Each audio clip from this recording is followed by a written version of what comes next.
centennial of the United States of America's entry into the First World War. 100 years ago this year, about 2 months ago, the United States declared war on the Central Powers of Austria and Germany. At the time, President Woodrow Wilson said it was a moral duty to make the world safe for democracy. And indeed, at the end of the war, it was considered to be the war to end all wars. Of course, that last occurrence did not happen. But World War I also marked really the beginning of the United States and Europe growing closer together. It began the intrinsic links and enduring links between the United States and Europe that remain strong and vital today. Through connections at every level, military, cultural, education, economy, we, the United States and our partners in Europe, affirm daily the importance of our shared values of democracies, of rights and liberties, of peace and security. This relationship is actually very personally meaningful to me, as it's been part of my own family. In April 1917, shortly after the United States had entered the war, my grandfather and his brother, both German-American boys, enlisted, went to France, and fought in the Ardennes on the Western Front. In 1944, my father-in-law landed on the beaches of Normandy 2 days after the first landings there.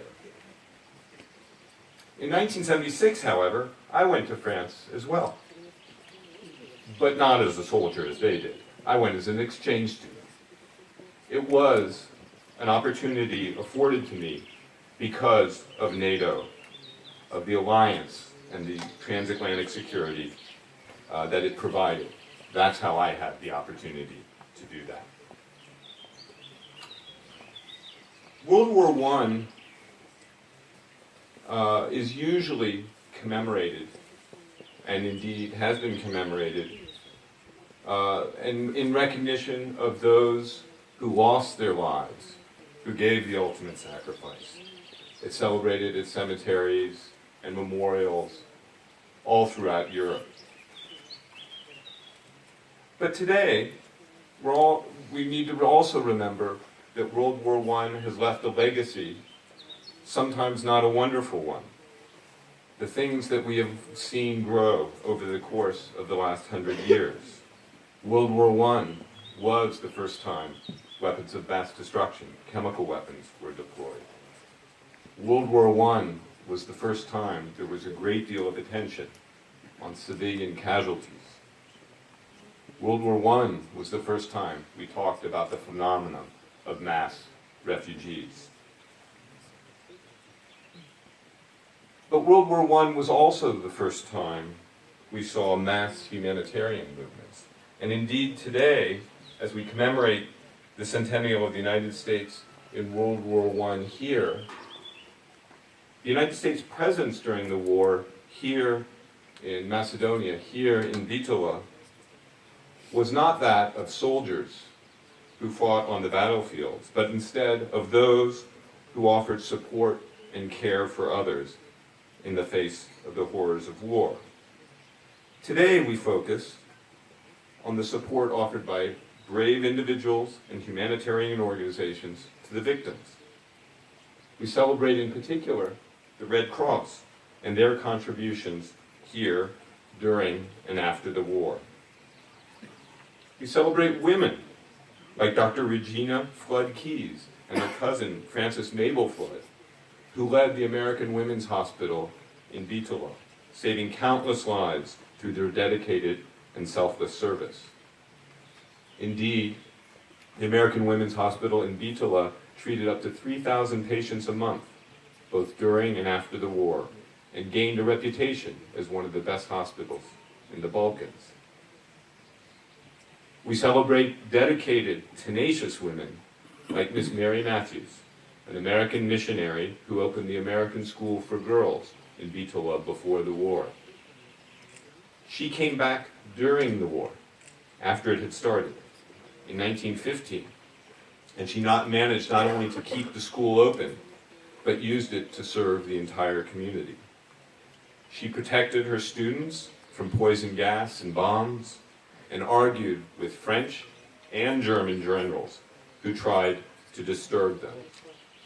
She sheltered refugees in her basement. We celebrate passionate citizens like Dr. Ryan Edward of the American Red Cross, and the industrialist John Frothingham, who assisted children and orphans during the bombardment of Bitola. These citizens, just like our soldiers, represent the best of America.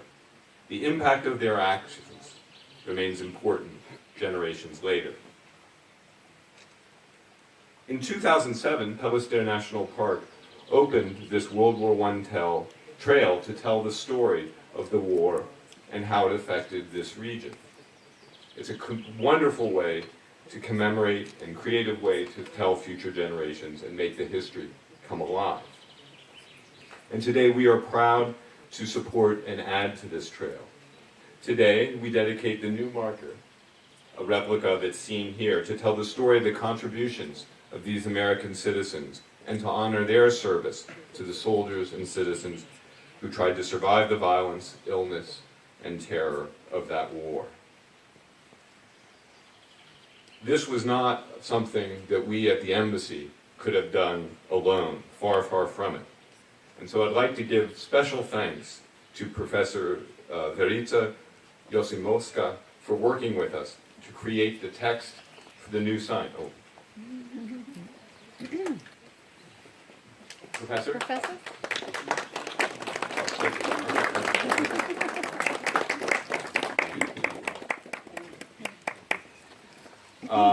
We'd also like to thank Alexander Stoichev, the director of the Military Museum, for helping us find the photos to tell this story, and for the many other things he's done. He had a wonderful exhibit of the Red Cross during the war last year at the Military Museum in Skopje, and helped, I think, give us this idea. Thank you.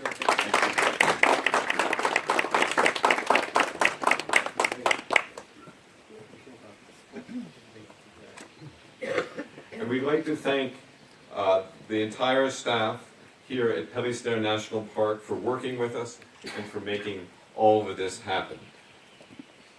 Director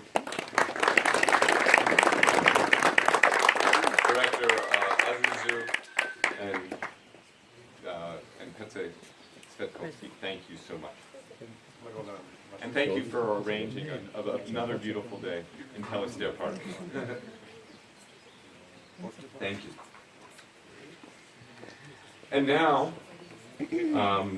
this ceremony is going to be short. This is about the plaque, but also I invite you all to walk the trail, not only seeing this plaque in its new spot along the trail, but to see the others that will give you the opportunity to reflect and learn more about the war and how it plays in the history of this region and the history of this country.